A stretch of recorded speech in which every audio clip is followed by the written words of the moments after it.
मुसलसल काविशों से बना करती हैं तकदीरें। जो थक कर हार जाते हैं वो मंजिल पा नहीं सकते। बेशक ज़िंदगी में बेशुमार मुश्किलात होती हैं, कई बार कोई रास्ता नज़र नहीं आता, लेकिन हमारा हिम्मत और हमारा हौसला हमें ज़िंदगी में आगे बढ़ने की तरकीब देते हैं।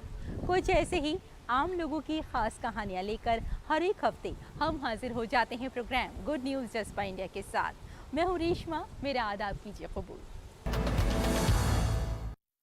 आइए दोस्तों, आपको अब लिए चलते हैं हैदराबाद, और हैदराबाद में भी मुदगर अखाड़े में। अब आप सोचेंगे शायद हम आपके साथ बात करने जा रहे हैं कुश्ती की। जी नहीं, ये अखाड़ा तो ज़रूर है, लेकिन यहाँ पर बहुत रिवायती अंदाज में एक्सरसाइज कराई जाती है, योगा कराया जाता है। और वाकई ये जो रिवायती अंदाज हैं योगा के, एक्सरसाइज के, वाकई लाजवाब हैं, जो हमारी सेहत के लिए काफ़ी फ़ायदेमंद साबित होते हैं। तो किस तरह से ये अखाड़ा काम करता है, आइए जान लेते हैं इस स्टोरी में।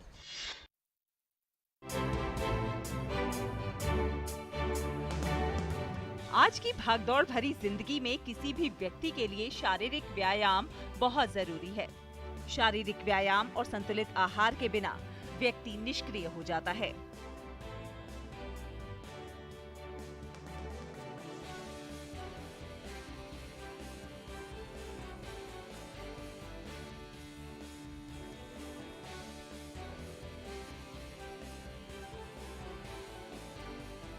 यहाँ शारीरिक व्यायाम यानी वर्कआउट के पारंपरिक रूपों को बढ़ावा दिया जाता है। यहाँ पर योगासन, दंड बैठक, संपतोला, सप्ते और मुदगर गदा जैसे कई अन्य शारीरिक व्यायाम सिखाए जाते हैं। हैदराबाद के धूलपेट में स्थित मुदगर अखाड़ा प्रशिक्षुओं को देसी कसरत के माध्यम से उनकी मूल ताकत और स्थिरता को बनाने में मदद करता है। पारंपरिक वर्कआउट बॉडी को फ्लेक्सिबल बनाता है और समग्र फिटनेस को बढ़ाता है। इस एकेडमी को चलाने वाले बलवीर सिंह ने ये शारीरिक व्यायाम अपने पूर्वजों से सीखे हैं और अब क्षेत्र के कई लोगों को प्रशिक्षण दे रहे हैं। अखाड़े का रिजल्ट अभी अपने को देखने में आ रहा, वजन घटाने के लिए, साथ ही साथ मधुमेह रोगों के लिए इसका बहुत अच्छे परिणाम है।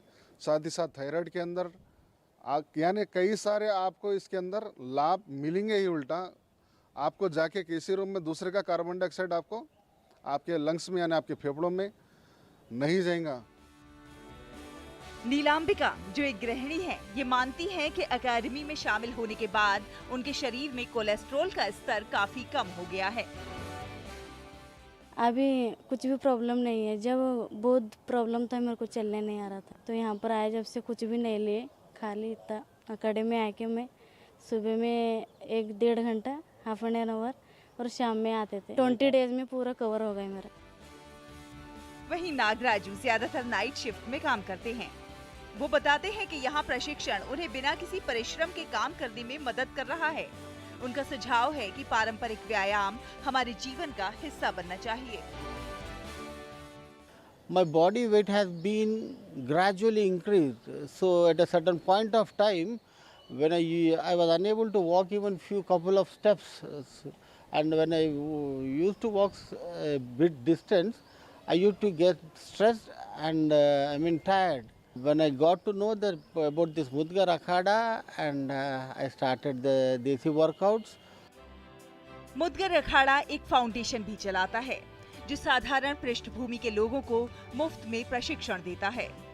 फाउंडेशन शहर के विभिन्न हिस्सों में कॉन्टेस्ट का आयोजन करता है और जो प्रतिभागी 10 से 13 किलोग्राम के मुदगर को 100 बार घुमाता है वो मुफ्त में मुदगर जीतता है। आज के दौर में लोगों ने शारीरिक व्यायाम को प्राथमिकता देना शुरू कर दिया है। जीवन शैली के प्रति उनके नजरिए में बदलाव आ रहा है। मुदगर अखाड़ा जैसे प्रशिक्षण केंद्र शारीरिक गतिविधि के पारंपरिक रूपों पर ध्यान केंद्रित कर रहे हैं, जिसे लोग भी खूब पसंद कर रहे हैं।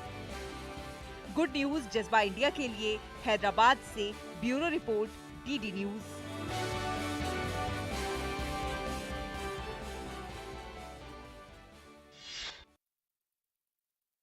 दोस्तों, आपने लाइब्रेरीज के बारे में तो बहुत सुना होगा, और वाकई जब भी किसी लाइब्रेरी का जिक्र आता है तो हमारे सामने बेशुमार किताबें अपने आप झिलमिलाने लग जाती हैं।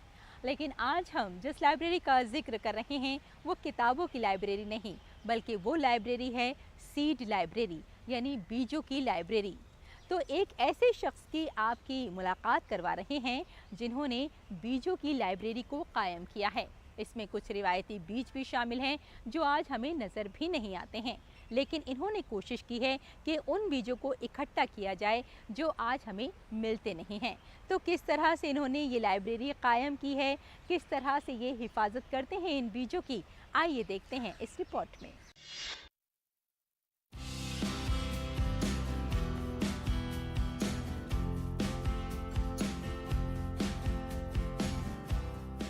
लाइब्रेरी का नाम लेते ही आंखों के सामने किताबों की तस्वीर उभर जाती है, पर आज हम आपको एक ऐसी लाइब्रेरी में लेकर चलते हैं जहां आपको चावल की 300 से ज्यादा किस्में एक साथ देखने को मिलेंगी। इस कठिन काम को कर दिखाया है चंद्र बोरा ने। बोरा अपने चावल की खेती करने वाले समुदाय को लाभ पहुंचाने के लिए एक पुस्तकालय स्थापित करना चाहते थे, और एक सामान्य पुस्तकालय नहीं बल्कि देसी बीजों की किस्मों का पुस्तकालय। आज बोरा के पास पूर्वोत्तर भारत की पहली बीज लाइब्रेरी है जिसमें चावल की 300 देसी किस्में हैं। अन्नपूर्णा नाम की ये लाइब्रेरी उनके घर में स्थापित की गई है। ये देसी बीजों का जीन बैंक है जो न केवल असम से बल्कि पूर्वोत्तर भारत के अन्य भागों और देश के बाकी हिस्सों से भी तेजी से लुप्त हो रहे हैं।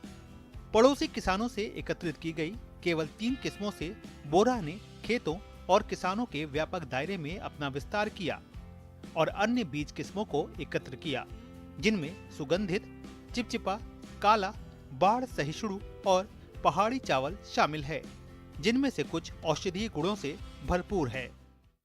वो मेरा सॉइल लो लैंड है, उसका थोड़ा रेज करना पड़ेगा कि अलग अलग सीड भी मैंने रखता हूँ उसके लिए, सिखाने के लिए अलग अलग पेस्ट के बारे में, अलग अलग इंसेक्ट के बारे में, और ये सब एक माइक्रोस्कोप रूटीन चाहिए। ये सब होने से मैं एक सीड स्कूल अच्छी तरह से चला सकता हूँ, और कुछ बैठने का व्यवस्था भी चाहिए। बहुत सारे स्टूडेंट आ जाता है, लेकिन उससे यार मेरा देखा है ना आप लोगों ने, इतना व्यवस्था नहीं है मेरा, तो इसके लिए थोड़ा हेल्प मिलने से अच्छा होता है। बहुत सारे साइंटिस्ट से मेरे को हेल्प करता है, और कभी कभी फाइनेंशियली, कभी कभी मेंटली। ये सब लोगों का, मेरा दोस्त भी है बहुत सारे जो मेंटली हेल्प करता है, क्योंकि एक फ़ोन पे भी बहुत मेरे को ताकत मिलता है। मैं सरकार को एक अपील करना चाहता हूँ, मेरा अनुभव से उनको लोगों का अनुभव क्या है मेरे को पता नहीं, लेकिन मैं चाहता हूँ कि देखो हमारा पूर्वजों का ये संपत्ति है, ये बीज हमारा कल्चर है, हमारा हेरिटेज है। ये जितना हम खोया है ये सला जाने दो, लेकिन जितना होता हमारा पास अभी भी है, उसके लिए हर पंचायत में अगर एक सीड बैंक होगा तो ये अच्छा होगा। और पंचायत में सीड बैंक ही नहीं, एक बायोडाइवर्सिटी रजिस्टर होना चाहिए, और हर साल बायोडाइवर्सिटी रजिस्टर को रिन्यू करना चाहिए। बोरा ने बाओ धान की 25 किस्मों को सहेजने में कामयाबी हासिल की है, जिनमें से प्रत्येक का रंग, आकार और विशेषताएं अलग अलग हैं। उदाहरण के लिए मगुरी की तुलना में रंगा बाओ बाढ़ के पानी के प्रति अत्यधिक सहनशील है। बाढ़ के प्रति प्रतिरोधी अन्य किस्मों में बेटू, देवरी बाओ और अमोना बाओ शामिल है, जो सभी पुस्तकालय में मौजूद है। चावल की खेती करने वाले किसान से चावल के बीज लाइब्रेरियन बनने तक बोरा का सफर आसान नहीं रहा। शुरुआत में उन्होंने इस तरह की लाइब्रेरी बनाने के विचार पर काम करने के लिए अलग अलग गैर लाभकारी संगठनों से संपर्क किया, लेकिन किसी ने भी दिलचस्पी नहीं दिखाई क्योंकि उनके पास पैसे नहीं थे। इसलिए उन्होंने सब कुछ खुद ही करने का फैसला किया। बोरा की बीज लाइब्रेरी का एक महत्वपूर्ण पहलू यह है कि यह एक व्यवहारिक प्रयोगशाला के रूप में भी काम करती है, जहां हर साल चावल के बीज बोए जाते हैं और काटे जाते हैं। चावल कार्यकर्ताओं और वैज्ञानिकों का मानना है कि खाद्य विविधता ही खाद्य सुरक्षा है, और इसलिए भावी पीढ़ी के लिए चावल की देसी किस्मों को संरक्षित करना अत्यंत महत्वपूर्ण है। Bureau report, DD news. तो अच्छी कहानियों का सिलसिला ऐसे ही जारी रहेगा। आप हमारे साथ रहिए और देखते रहिए गुड न्यूज जज्बा इंडिया का। हाजिर होते हैं चंद ही लम्हों में। नए दिन की करें शुरुआत भारतीय ज्ञान परंपरा, संस्कृत और स्वास्थ्य के साथ। स्वास्थ्य में उपयोगी आयुष पद्धतियों का विज्ञान, संस्कृति, कला, योग का अद्भुत ज्ञान। देखिए विशेष कार्यक्रम सुप्रभातम डीडी न्यूज पर। राजनीति की चाल से दुनिया के हाल तक, खेल के मैदान से किसान के खलियान तक, दिन भर की हर छोटी बड़ी खबर को समेटे खबर के हर किरदार को दिखाते हैं हम। डीडी न्यूज का प्राइम टाइम शो देखिए न्यूज नाइट हर रात 8 बजे।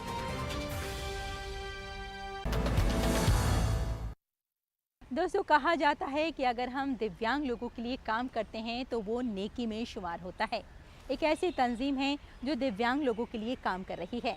दिव्यांग अफराद भी आगे आ रहे हैं और जानते हैं ये लोग क्या काम कर रहे हैं। आपको बता देते हैं कि दिव्यांगजनों को शजरकारी सिखाई जा रही है, किस तरह से पेड़ लगाए जाते हैं, किस तरह से काम किया जाता है। और कमाल की बात यह है कि माजूर अफराद आज आगे आ रहे हैं और अपने आप को ज़िंदगी से जोड़ने में बखूबी कामयाब भी हो रहे हैं। तो ये कौन सी तंजीम है, किस तरह से करती है काम, आइए देखते हैं। ये है हरियाणा के कैथल का हनुमान वाटिका और ये जवाहर पार्क है जहां दरख्त लगाने की मुहिम चल रही है। खास बात ये है कि शजरकारी मुहिम को दिव्यांग अफराद चला रहे हैं। यही नहीं, माजूर अफराद को भी पौधे तकसीम करने और उनके सहनों और अवामी मकामात पर पौधे लगाने की तरकीब भी दी जा रही है। पेड़ लगाओ, पर्यावरण बचाओ, पेड़ लगाओ, पर्यावरण बचाओ, पेड़ लगाओ, पर्यावरण बचाओ, पेड़ लगाओ, पर्यावरण बचाओ, पेड़ लगाओ, पर्यावरण बचाओ, पेड़ लगाओ। ये तंजीम जो 2019 से दिव्यांगों की मदद के लिए काम कर रही है। कैथल में 250 अरकान हैं। तंजीम के लोग मुअम्मर अफराद को पेंशन हासिल करने, माजूर अफराद का इलाज कराने और मुआशरे में फैली नशा जैसी बुराइयों को दूर करने के लिए मुआशरे को बेदार करने का काम करते हैं। हर साल शजरकारी मुहिम चलाई जाती है जिसमें सैकड़ों दरख्त लगाए जाते हैं और लोगों में पौधे तकसीम किए जाते हैं। प्रधानमंत्री जी ने भी अपनी माता के नाम पर पेड़ पौधे लगाए हैं। मैं उनकी इस मुहिम का अपने पूरी संस्था और पूरे हरियाणा के दिव्यांग जनों के साथ समर्थन करता हूं। हमारी विकलांग अधिकार समिति संस्था द्वारा सैकड़ों पेड़ पौधे हमारे यहाँ कैथल हरियाणा प्रदेश में लगाए जा रहे हैं और जो कि हनुमान वाटिका में और जवाहर पार्क में और खुराना रोड पे बहुत संख्या में पेड़ पौधे लगाए हैं। और हम चाहते हैं कि हर एक जन को इस अभियान से ये सीख लेनी चाहिए कि वो अपने बच्चों के नाम, जैसे कोई बच्चा पैदा होता है उसके नाम से पेड़ पौधा लगाए, अपनी माता के नाम से लगाए, बड़े बुजुर्गों के नाम से लगाए। और ये एक सामाजिक दायित्व भी बनता है, हमारा कर्तव्य भी बनता है। सबको पेड़ पौधे लगाने चाहिए, सबको लगाने चाहिए, खेत में भी लगाने चाहिए, घर में भी लगाने चाहिए, मकान आदि भी लगाने चाहिए। ये दिव्यांग अफराद तमाम पार्कों और अवामी मकामात पर जाकर लोगों में पौधे तकसीम करते हैं और इनसे पौधे लगाने की अपील करते हैं। मुकामी लोग भी उनकी काविशों से बहुत मुतासिर होते हैं और दरख्त लगाने का अहद करते हैं। अपने माता पिता और बच्चों के नाम पर पेड़ लगाओ, पेड़ लगाओ, पेड़ लगाओ। हरियाली लाने के लिए पौधों की जानकारी सबसे अच्छी है, इसलिए पौधों को लगाना स्वास्थ्य के लिए बहुत ही लाभदायक है।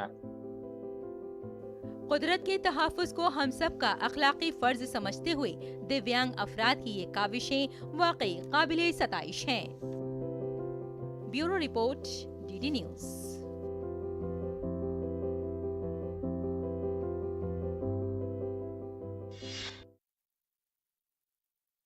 दोस्तों, पानी की बूंद बूंद कीमती है, ये बात तो हम सभी जानते हैं, लेकिन पानी की हिफाजत नहीं कर पाते, पानी को किसी भी तरह से संरक्षण नहीं दे पाते। लेकिन आज कुछ नौजवान आगे आए हैं जो अपने गांव के लिए काम कर रहे हैं। किस तरह से वाटर हार्वेस्टिंग की जाती है, किस तरह से गांव वालों तक पानी पहुंचाया जाए और किस तरह से पानी की अच्छी तरह से हिफाजत की जाए, ये काम ये नौजवान बखूबी अंजाम दे रहे हैं। तो किस तरह से ये नौजवान कर रहे हैं काम, आइए देखते हैं।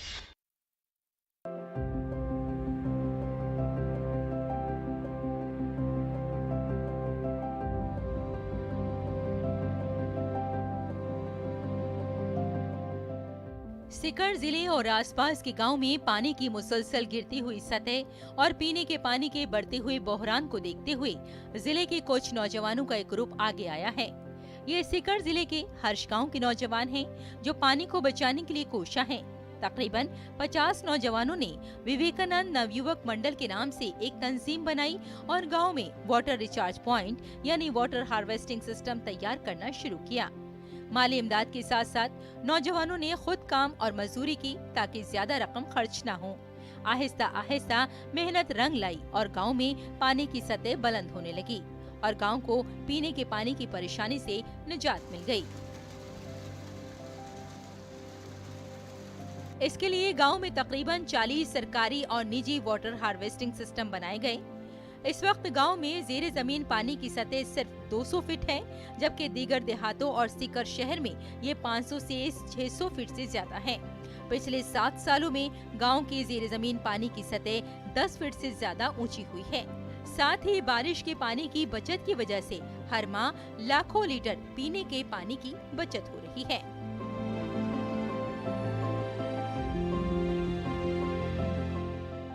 यहाँ जो पानी जो बारिश का तो ऐसे ही बह रहा था, तो उसको हमारी युवाओं की एक टीम ने सामूहिक रूप से हम बैठकर और उस पर एक विचार किया कि ये वर्षा का जल कैसे हम संरक्षित कर सकते हैं। तो उस युवाओं ने पूरी टीम को सर्च करके और उस पे यूनिट बनाई और यूनिट आपने देखा होगा कि यूनिट जो जो ट्यूबवेल का एक यूनिट बना था वो लगभग हमारा वाटर लेवल 230 से 40 के आसपास है और उस वाटर लेवल की ट्यूबवेल जो बैठी है उसको हमने रखा है 200 के आसपास। तो 200 के आसपास के रखा है क्योंकि उसमें जो फिल्टर पानी जाएगा वो फिल्टर पानी लगभग 50 फीट के अंदर फिल्टर होके जाएगा। तो जो बाहर से जो थोड़ी बहुत गंदगी जो नीचे पानी में चली जाती है वो अपने जो वापस अगर फिल्टर करके वापस बाहर अगर अपन भूमिगत से बाहर निकालेंगे पानी तो उससे अपन को शुद्ध जल मिलेगा। तो ऐसा हमारी युवाओं की टीम ने ऐसे हमारे गाँव में लगभग बड़ी यूनिट जो है 6 से 7 बनाई है और जो छत की छोटी छोटी यूनिटें हैं वो तो हर घर में लगभग 40 से 50 बनी है। इससे बहुत सारी जो है समस्याएं हल हुई है। एक तो जो लोग आते जाते थे उनको परेशानी रहती थी, 4, 5, 10 दिन तक ये गली भरी रहती थी, वो ठीक हुआ है। और दूसरी चीज़ यहाँ गंदगी कम हुई है और जो ज़मीन का जो वाटर लेवल था, जो अपन देख रहे हैं कि हमारे धोद का जो इलाका है वो डार्क जोन में है, तो जो पानी साल दर साल नीचे जा रहा है कम से कम वो नहीं जा रहा है। एक तो लेडीज़ जाना आना का में बहुत परेशानी हो रही, तो पानी अब व्यवस्था कर दिया जहाँ गंदो पानी खड्डा कमा चलो जाओ, हमारे कोई परेशानी को नहीं। छत को पानी है वो भी कमाने चलो जावे और बाहर को पानी है सो भी वो भी में चलो जाए, मैं भी परेशानी नहीं है। और आने जाने का रिश्तेदार वाला गाड़ी घोड़ा वाला सब परेशान है, सब परेशान। तो अब सारी परेशानी मिट गई, खड्डा कमाए पानी चले जावे और हमारे कोई परेशानी को नहीं है, व्यवस्था कर दी बढ़िया कर दी। हमारे गांव के युवा लड़के ने बहुत ही अच्छा काम किया है, जो पानी की लिए रिचार्ज बनाया है। रिचार्ज में एक तो माली की ढाणी मोड़ पे है प्रभु दयाल के खेत में, एक है हमारी सरकारी स्कूल में, एक शमशान घाट में। इतने रिचार्ज हमारे जल स्तर भी बहुत अच्छा ऊपर आया है और सबके लिए ही मैं तो धन्यवाद देता हूँ युवा मंडलों को, लड़कों को मेरे को, कि सब हमारे से मिलकर जो काम किया है उन्होंने बहुत ही अच्छा काम किया, सराहनीय काम किया। गांव के लोग इतने बाशऊर हैं कि हर घर में लोगों ने घरों की छतों से पानी को बचाने के लिए वाटर हार्वेस्टिंग सिस्टम बना रखा है। इसके लिए उन्हें जमुना लाल बजाज ट्रस्ट का ताउन हासिल है, जिसका नतीजा ये है कि अब गांव के खुश्क हैंड पंपों और कुओं में पानी आना शुरू हो गया है।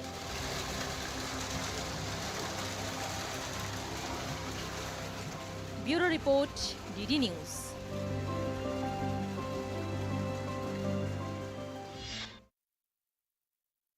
और यहाँ रुकते हैं एक छोटे से ब्रेक के लिए, जल्द हाजिर होते हैं। आप देखते रहिए गुड न्यूज़ जज्बा इंडिया का। कश्मीर से कन्याकुमारी तक, कच्छ से कामाख्या तक, राज्यों की राजधानियों से प्रदेशों के कोने कोने तक, होगी हर राज्य के हर हिस्से की पूरी खबर। देखिए भारत एट 7 खबर राज्यों की डीडी न्यूज़ पर।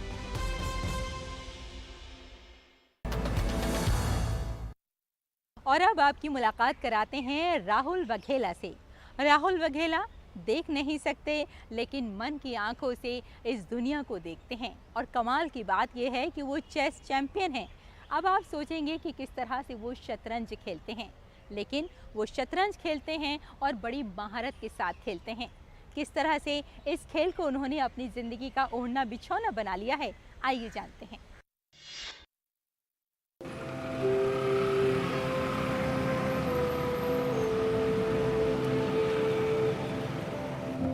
कहा जाता है कि एक नाबीना शख्स वो देख सकता है जो एक आम आदमी नहीं देख सकता। अहमदाबाद के रहने वाले राहुल वघेला अपनी खास नजर से इस तख्लीक में रंग भरते हैं और दूसरों को अपनी जिंदगी से मुतासिर करते हैं। राहुल की उम्र भले ही 18 साल हो, लेकिन उनकी सोच और हिम्मत एक संजीदा और हसास इंसान जैसी है। मेरे को चेस गेम बहुत पसंद है और मैं 8 साल से चेस गेम खेल रहा हूँ। मैं पहले तो खेल महाकुंभ की टूर्नामेंट खेलता था नॉर्मली, और इधर मैं 9वीं स्टैंडर्ड में मैंने अंजन मंडल में एडमिशन लिया। तो तब हमको प्रोफेशनली चेस सिखाने का शुरू किया गया, जिसमें हमको प्रज्ञेश सर सिखाते थे। तो इसमें हमने अच्छा परफॉर्मेंस दिया। 8 साल की उम्र से शतरंज में दिलचस्पी रखने वाले राहुल ने हर रोज इस खेल में अपना मुस्तकबिल बनाने के बारे में सोचा। उनके वालिदैन जामनगर में झाड़ू बनाने का काम करते हैं और इसी के जरिए अपने खानदान की किफालत करते हैं। कुछ वक्त के बाद राहुल अहमदाबाद के आंजन मंडल आए और वहां से शतरंज चैंपियन बनने का सफर शुरू किया। जूनियर चेस में ब्लाइंड में हमारा राहुल वाघेला सिलेक्शन हुआ है, जो सितंबर 2024 में बेंगलोर में होने जा रहा है। तो राहुल वाघेला इसमें पार्टिसिपेट करेंगे इंडिया की ओर से। राहुल इस खेल को बहुत सब्र के साथ अपनी बेनूर आंखों से खेलते हैं। अब तक कई रियासतों का दौरा करके वो 5 से ज्यादा बार चैंपियन बन चुके हैं और साथ ही हिंदुस्तान में चौथे नंबर के खिलाड़ी हैं। राहुल वर्ल्ड जूनियर शतरंज चैंपियनशिप में हिंदुस्तान की आने वाले कल में नुमाइंदगी करेंगे। 1 साल से सिखा रहा हूँ राहुल को और काफ़ी अच्छे यहाँ पे बच्चे हैं। राहुल की बात करूँ तो उसमें काफ़ी अच्छा पोटेंशियल है कि वो आगे बढ़ पाए, और वर्ल्ड जूनियर में वो खेल रहा है बेंगलोर में। साथ ही साथ उसके अचीवमेंट्स की बात करूँ तो वो स्टेट चैम्पियनशिप जीता है बैक टू बैक, और उसमें ग्रास्पिंग पावर काफ़ी अच्छा है और पेशेंस है, जिससे वो आगे बढ़ पाएगा। और ये हमारे लिए प्राउड मोमेंट है कि वो रिप्रेजेंट कर रहा है इंडिया को। राहुल शतरंज कैसे खेलते हैं और चैलेंजिंग माहौल में वो खुद को कैसे तैयार करते हैं, वाकई ये एक दिलचस्प सवाल है।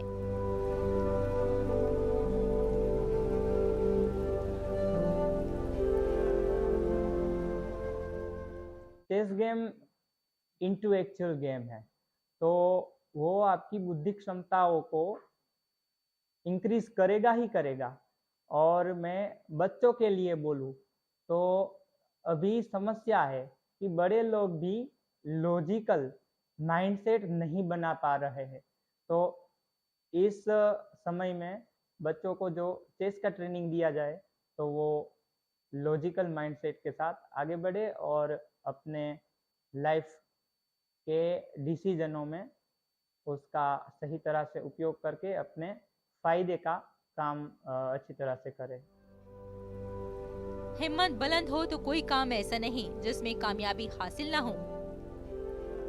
कम उम्र में बड़ी बुलंदियां हासिल करने वाले नाबीना राहुल वघेला समाज को तहरीक देते हैं। वो ये भी यकीन दिलाते हैं कि कामयाबी मेहनत और ईमानदारी का नतीजा है। Bureau report, DD news.